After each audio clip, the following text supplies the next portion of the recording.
정말 똑똑한 친구들은 그걸 파악할 수 있는 능력들이 있지만 저같이 평범하거나 수학이 어려운 친구들은 그냥 그 문제만 기억이 나요. 이 부분에 대해서 명확히 알려주는 사람들이 없어서 대부분의 학생들이 방황한다고 생각하는데요. 제가 그래서 명확하게 정리를 해놨습니다. 왜냐하면 실제로는 기출에 있는 모든 내용이 나오는 건 맞아요. 네. 그런데 어떻게 나오냐면 네, 수학 공부의 한 줄기 빛 같은 분을 모셨습니다. 작가님 안녕하세요. 네, 안녕하세요. 저는 너를 수학 1등급으로 만들어주마 저자 김태영이고요. 현재는 의과대학 의대를 재학 중이고 수능을 4등급 받았었는데 어떻게 공부를 해서 1등급까지 오게 되었는지 제 공부법에 대해서 알려드리고 싶어서 책을 쓰게 되었고 최근에는 유튜브도 하고 있습니다. 네, 우리 김태영 작가님은 과학고 출신이더라고요. 그런데 수학 4등급을 받으셨고 결국은 이제 의대를 다니고 계신데 이게 네. 어떻게 된 건가요? 이제 과학고에는 두 부류의 학생들이 있는데 첫 번째 부류는 정말 뛰어난 학생들이 있어요. 수학적 재능을 가지고 태어난 친구들이 오기도 하고 아니면 저처럼 평범하지만 그래도 공부를 열심히 했다라는 이제 공부를 열심히 하고 성실하게 네. 해서 온 친구들이 있는데 제가 딱 두 번째 부류의 케이스였고 제 수학 성적도 항상 과학고에서 4등급, 5등급이었는데 그렇게 뛰어난 친구가 아니었어요. 네. 그런데 의대는 가고 싶었고 저도 열심히 했는데 성적이 잘 안 따라오더라고요. 네. 그리고 수시로 카이스트를 갔지만 그럼에도 불구하고 수능을 봐야겠다라고 생각을 해서 열심히 공부를 했는데 수학 4등급을 받게 됐습니다. 충격받으셨겠어요? 그렇죠.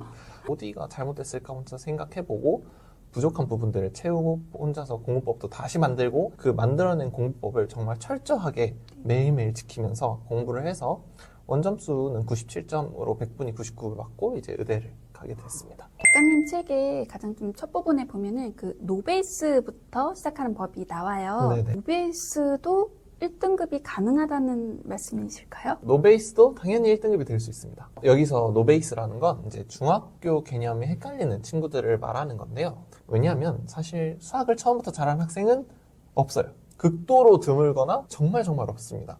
저도 수학을 잘하기 전에 중학교 개념을 잘 안 하면 헷갈리는 게 당연히 있고 지금 노베이스라는 뜻은 옛날에 공부했어야 됐는데 못했다는 것 뿐이지 절대 1등급이 될 수 없다 이런 뜻이 아닙니다. 남들이 공부를 했을 때 안 했기 때문에 남들보다 훨씬 더 많은 공부량을 해야 되는 건 명백한 사실이고 아무리 못해도 1년 8개월, 2년 정도의 시간은 남들보다 훨씬 더 열심히 공부해야 가능할 거라고 생각합니다. 네, 그런데 어쨌든 가능하다. 당연히 노베이스도 1등급이 될 수 있습니다. 지금 이 영상을 보고 계실 분들이 이제 실제로도 수학 공부법에 대해서 고민이 많은 우리 아이들, 학생들도 보겠지만 네. 그 부모님들도 많이 보시거든요. 네네. 특히 이제 초, 중 등 앞으로 우리 아이들 어떻게 공부법을 제시해주면 좋을까 고민 많으신 부모님들이 계실 텐데요. 그 학부모님들께 우리 작가님께서 수학 공부의 핵심은 이거다라고 딱 한마디로 표현을 해주신다면 어떻게 해주실 수 있을까요? 수학 공부의 핵심은 복습법입니다. 오. 이게 되게 진부한 표현이잖아요. 사실 복습이라고 네, 하는 맞아요. 건 사실 되게 진부한데 네. 왜 복습법이 중요하다고 생각하냐면 자기가 뭔가를 배웠으면 이걸 시험 볼 때까지 끌고 갈 수 있는 능력이 있어야 되거든요. 근데 이걸 배워도 결국 내가 시험장에 못 들고 가면 그걸 못 맞추고 내게 아니기 때문에 그걸 끌고 가는 능력이 복습법이라고 생각합니다. 초중등 때부터 복습법을 습관 들이는 것. 네. 네, 이게 굉장히 중요하겠네요. 네, 맞아요. 초등학교, 중학교 때 아쉬웠던 게 제가 공부하는 방법을 잘 몰랐어요. 네. 그냥 무작정 외우고 무작정 하고 그랬던 경험들이 엄청 많아서 네. 저는 되게 열심히 했는데 성적이 안 나오는 경우들이 있잖아요. 그게 방향성이 틀려서 그런 거거든요. 만약에 제가 초등학교, 중학교 때 복습하는 방법을 지금처럼 또는 지금의 절반만이라도 알았으면 훨씬 더 편하게 공부를 하지 않았을까 생각이 됩니다. 네. 굉장히 중요한 부분인 것 같아요. 그래서 공부를 잘하면 잘하는 학생일수록 복습을 하는 횟수도 정해져 있고 복습을 어떻게 할지도 정해져 있고 오늘 배운 내용을 바로 복습하기도 하고 어제 배운 내용과 연결시켜서 또는 뭐 한 달 전, 2주 전에 공부했던 내용들을 끌고 와서 복습하는 것도 되게 자연스럽습니다. 근데 공부를 못하는 학생일수록 복습을 되게 간과해요. 다 알겠지. 오늘 수업 들었으니까 또는 문제 한두 문제 풀었으니까 알겠지라고 생각하고 그냥 넘겨버리면 결국 시험 볼 때는 그걸 몰라요. 그래서 복습을 어떻게 하냐, 체계적으로 하는지가 되게 중요하다고 생각하고 저도 처음에는 복습을 간과했어요. 왜냐하면 공부를 못했으니까. 공부해야겠다라고 공부법을 만들기 시작한 게 고등학교 2학년 2학기인데 그때부터 남들이 어떻게 공부했는지를 찾아봤어요. 공부를 잘하는 친구들이. 과학고 친구들한테 물어보기도 하고 공부법 책을 보기도 하고 그랬는데 거기서 다들 복습을 강조하더라고요. 지금 의대 와서도 공부 잘하는 친구들한테 물어보면 다들 복습을 정말 열심히 합니다. 그래서 복습이 중요하구나. 그럼 복습을 어떻게 해야 될까? 라고 생각을 하면서 공부법을 만들었고 그렇게 고등학교 2학년, 3학년 또 재수, 삼수 하면서 만들어낸 제 공부법이 이 책에 다 담겨 있는 것 같습니다. 네. 특히나 이 책에 작가님만의 그 복습법이 굉장히 체계적으로 담겨 있어서 네. 아예 그 날짜를 정해서 복습하시는 공부법, 인력 복습법이 좀 놀라웠거든요. 네. 중하위권과 상위권, 그리고 또 최상위권, 극상위권을 가르는 이것이 결국은 그 복습에 네. 있었구나라는 것을, 그리고 이 최상위권들은 이렇게까지나 꼼꼼하고 체계적으로 공부하고 있구나라는 네. 것도 책을 통해서 확인할 수 있었습니다. 허리 찌르는 질문일 수도 있어요. 네네. 4등급을 이제 받으셨잖아요. 네. 4등급 받으셨을 때 공부를 안 해서 네, 그래 좀 놀아서 4등급이 나왔다가 조금 하니까 1등급이 나오고 이런 거 아닌가라는 생각하실 것 같거든요. 그쵸. 네. 사실. 열심히 안 한 건 절대로 아니었다고 생각합니다. 왜냐하면 공부하는 노트를 보더라도 네. 정말 열심히 했거든요. 저도 복습 깜짝 놀랐어요. 네, 이렇게까지. 네, 복습을 막 하면서 정말 네. 공부를 열심히 했는데도 불구하고 4등급이 나왔던 건 고등학교 때 공부했던 공부법을 그대로 수능 때 가져온 게 패착이었다고 생각이 드는데 고등학교 때는 한 달 반, 길어봤자 2달만 공부하고 중간고사 또는 기말고사를 보니까 공부한 기간이 짧았다면 수능은 1년 또는 그 이상 동안 공부한 걸 가지고 시험을 봐야 된단 말이죠. 작가님 말씀은 내신 때 했던 양과 수능이라는 방대한 양이 공부법이 달랐다. 그래서 실제 삼수할 때에는 체계적으로 공부하지 않으면 안 되는 무언가가 있었다는 말씀이신 것 같은데요. 재수할 때 기출 문제만 회독을 했습니다. 이게 기출이 아무리 중요하더라도 네. 새로운 문제를 풀어보는 경험을 많이 했어야 됐는데 저는 기출만 풀면 된다고 그런 생각에 사로잡혀 있어서 기출 회독만 하다 보니까 그래서 성적이 안 나왔던 것 같습니다. 그럼 작가님 말씀을 들어보면 보통 기출이 중요하다는 말씀 많이 하시고 네네. 저도 당연히 수능은 기출이 핵심이다 이렇게 네. 생각을 하고 있는데 그 기출 문제를 계속해서 무조건적으로 회독만 하는 거는 오히려 독이 될 수도 있다는 말씀이실까요? 네네. 정말 똑똑한 친구들은 기출만 회독해도 상관이 없어요. 왜냐면 그 친구들은 이미 얘는 이런 개념이고 얘는 이런 개념이고 새로운 문제가 나오더라도 그걸 파악할 수 있는 능력들이 있지만 저같이 평범하거나 수학이 어려운 친구들은 그냥 그 문제만 기억이 나요. 이 부분에 대해서 명확히 알려주는 사람들이 없어서 대부분의 학생들이 방황한다고 생각하는데요. 제가 그래서 명확하게 정리를 해놨습니다. 왜냐하면 실제로는 기출에 있는 모든 내용이 나오는 건 맞아요. 네. 그런데 어떻게 나오냐면 기출에 있는 모든 중요한 내용들을 그대로 두되 새로운 옷을 입고 나온다고 제가 책에 표현을 해놨거든요. 되게 새로운 방법으로 나옵니다. 그러면 얘가 새로운 옷을 입고 나왔지만 결국 얘구나라고 판단하는 능력이 필요한데 이걸 새로운 문제들로 안 풀어보면 그 판단하는 능력이 없어져서 결국에 알고 있는 내용임에도 불구하고 못 알아보고 문제를 계속 푸는 거죠. 그러니까 기출 회독만 하는 것이 아니라 어떤 새로운 옷을 입고 나오는지 그것을 파악하는 그 부분이 굉장히 중요하겠네요. 네네. 실력을 쌓는 것도 중요하지만 네. 실력이 시험장에서 나오기 위해서는 그런 능력이 필요하거든요. 그래서 이상하게 집에서는 풀리는데 이게 시험장에서는 안 풀린다라는 이야기가 나오는 거군요. 네, 사실 이제 아는 내용들이 다 조금씩 변형돼서 나오는 거다 보니까 네. 집에 가면 긴장도 풀리고 시간도 많고 하니까 천천히 문제들을 들여다보면 이거 아는 거였네? 집에 가면 다 문제가 풀립니다. 수능 날에 이렇게 시험장에서 풀려면 정말 문제들을 많이 풀어야 되고 어느 정도로 풀어야 되냐면 문제를 딱 봤을 때 어떤 조건들을 파악하고 먼저 생각하기 전에 손이 풀고 있으면 이게 다 풀리거든요. 실제로 시험장에 가서 문제들을 풀려면 이 정도로 연습을 해야 됩니다. 그게 현실적으로 어렵기 때문에 새로운 옷을 입고 나온 문제들을 내가 원래 아는 것이었구나 라고 파악하는 능력들이 사실 필요합니다. 그러니까 작가님의 경험대로 언제 어떻게 뭐를 해야 된다는 것이 명확하지 않으면 열심히 하고 또 1년을 통째로 네. 날아가 버리는 그런 일이 있을 수가 있는 거군요. 맞아요. 네. 그런데 이게 어떤 단계, 어떤 순서로 해라라는 것이 굉장히 명확하게 책에 나와 있어서 그 부분이 굉장히 좋았습니다. 그럼 필요한 게 뭐냐? 새로운 문제들을 보면서 이건 이거구나, 이건 이거구나 라고 생각하는 연습들을 계속 해줘야 됩니다.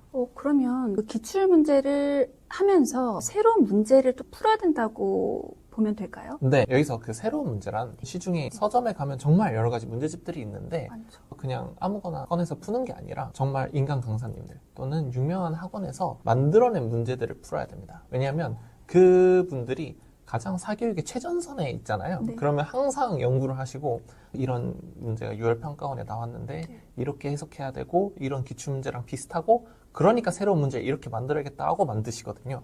그런 부분들에서 양질의 문제들로 연습을 해야 네. 기출에서 배웠던 것들을 적용하는 연습을 계속 할 수 있습니다. 네, 굉장히 중요한 핵심이네요. 네네. 네. 수능 수학에 한해서요. 수능 수학의 핵심은 땡땡이다. 딱 한마디로 정의해 주실 수 있을까요? 수능 수학의 핵심은 코드입니다. 코드요. 코드가 뭐냐면 기출에서 다 어떻게 알려주는 건데요. 이런 조건이 나오면 식을 써서 풀어라. 이런 조건이 나오면 그래프를 그려서 풀어라고 이미 기출들에 다 방법들이 나와 있어요.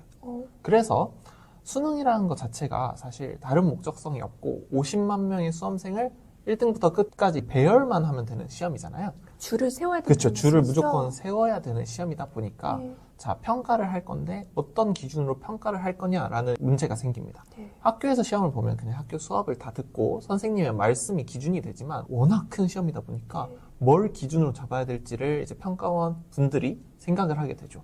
그러면 모두에게 나타날 수 있는 좋은 공정한 기준은 뭐냐면 다들 이미 볼 수 있는 기준이고 교육과정에 따라서 만들어진 문제들이 기출이니까 네. 그 기출들에서 이미 표현하고 있는 것들이 다 기준이 됩니다. 이럴 때는 이렇게 풀어라. 이럴 때는 이렇게 풀어라. 라고 코드들이 다 정리되어 있고 이미 그런 코드들을 어떻게 공부해야 되는지 제가 써놓은 책이 바로 이 책입니다. 네. 그러니까 모든 기출 문제에는 기준이 있고 네. 그것들을 정리해 주셨다는 말씀이시죠? 네네. 네. 그다음에 이렇게 열심히 쓰신 이 책은 누구에게 추천하시나요? 수학 공부를 할 의지도 있고 노력을 하는데 점수가 안 나오는 친구들한테 가장 먼저 추천해주고 싶어요. 예전에 작가님 같은 분이 정확합니다. 왜냐하면 저도 수학을 제 주변에 있는 친구들보다도 못했고 잘하고 싶은데 분명히 열심히만 하면 성적이 안 나오는 경우가 되게 많았어요. 그래서 항상 공부를 하면서 뭐가 부족할까? 뭐가 다르길래 얘는 이렇게만 공부해도 성적이 잘 나오는데 나는 이렇게 더 열심히 하는 것 같은데 성적이 안 나오지라는 생각을 되게 많이 했거든요. 잘하고 싶고 네. 열심히도 할 자신도 있는데 성적이 안 나오면 되게 방황을 하게 되거든요. 제가 그런 것들을 다 겪고 만들어낸 공부법이기 때문에 열심히 할 준비가 되어 있다면 추천하고요. 두 번째는 부모님들께 추천드리고 싶습니다. 부모님. 공부법을 스스로 만들어보자. 남들이 도대체 공부를 잘하는 사람들은 어떻게 공부를 할까라고 생각을 하면서 공부법 책들을 되게 많이 참고했거든요. 근데 공부법 책들을 참고한 이유가 저희 집에 공부법 책이 있어서입니다. 중학교 때, 초등학교 때 부모님이 이제 공부 좀 열심히 하라고 네. 공부법 책을 많이 사다 주셨어요. 근데 그때는 제가 공부할 의지가 없다 보니까 사실 그런 책들을 제대로 안 읽었는데 이제 공부를 제대로 해봐야겠다. 남들은 어떻게 공부하는지 궁금하다라고 했을 때 참고할 수 있는 게 제 눈앞에 그냥 있는 방에 있는 공부법 책이었습니다.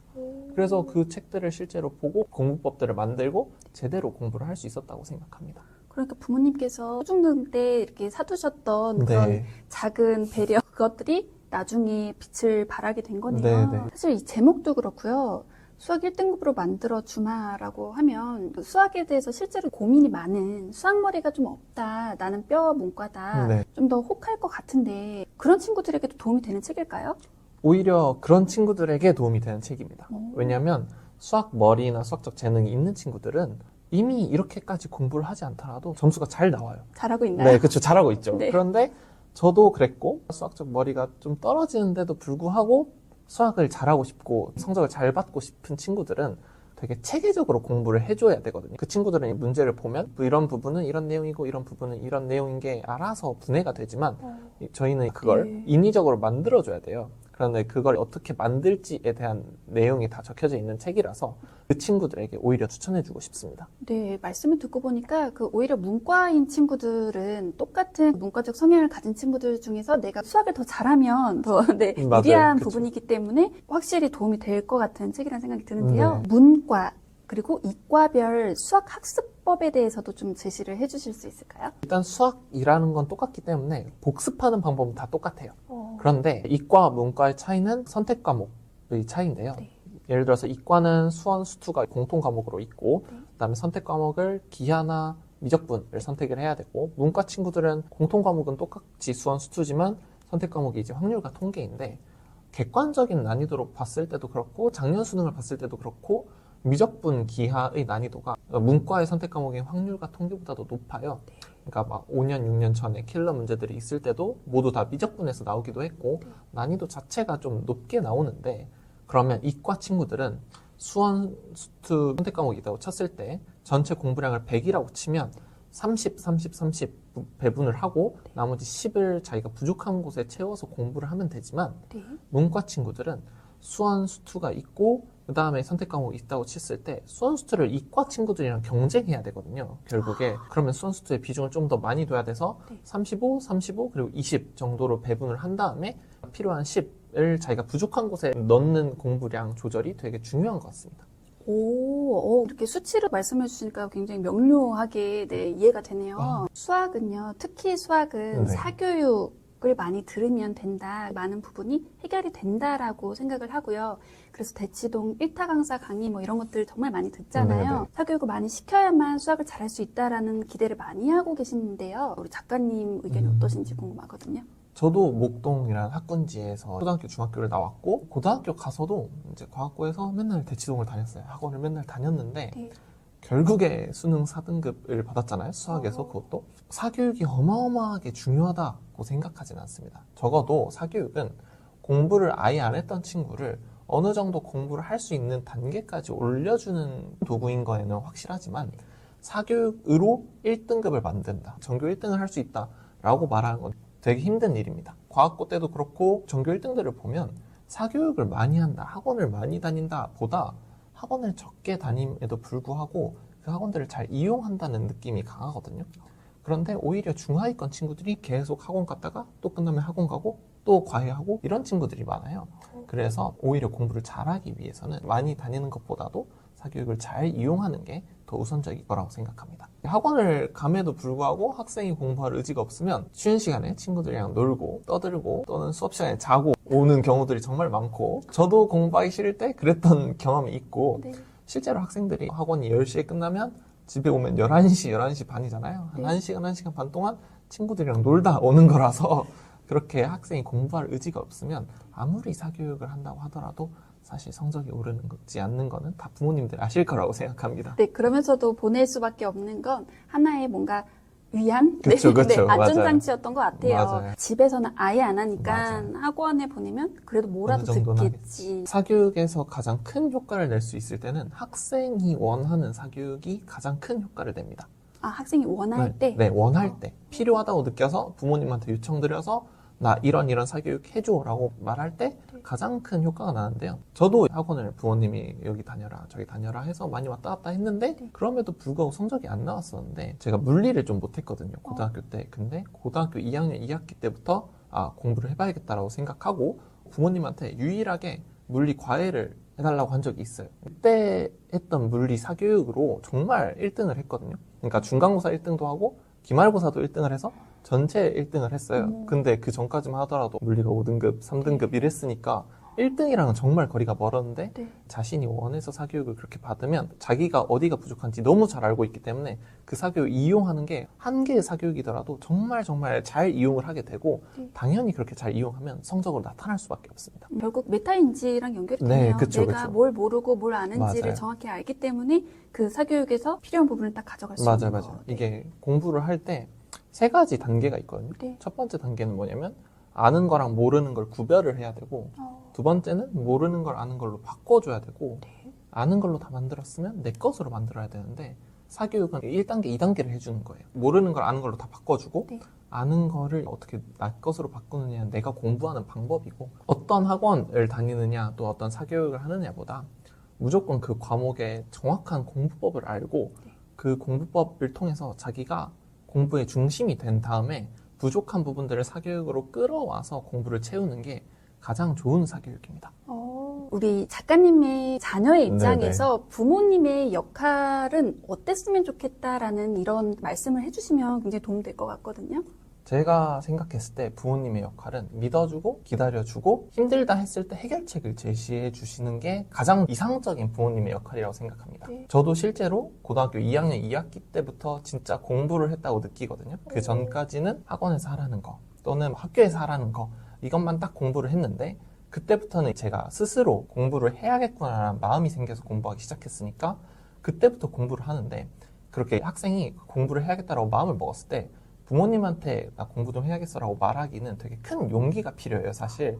그런데 거기서 부모님이 두 부류로 나뉘십니다. 어떤 한 부류 부모님들은 너가 공부를 열심히 안 해서 그래, 좀 더 열심히 해라고 다그치시는 분들이 있고 어떤 분들은 그런 문제가 있었니? 그러면 이건 어때라고 해결책을 제시해 주시는 분들이 있어요.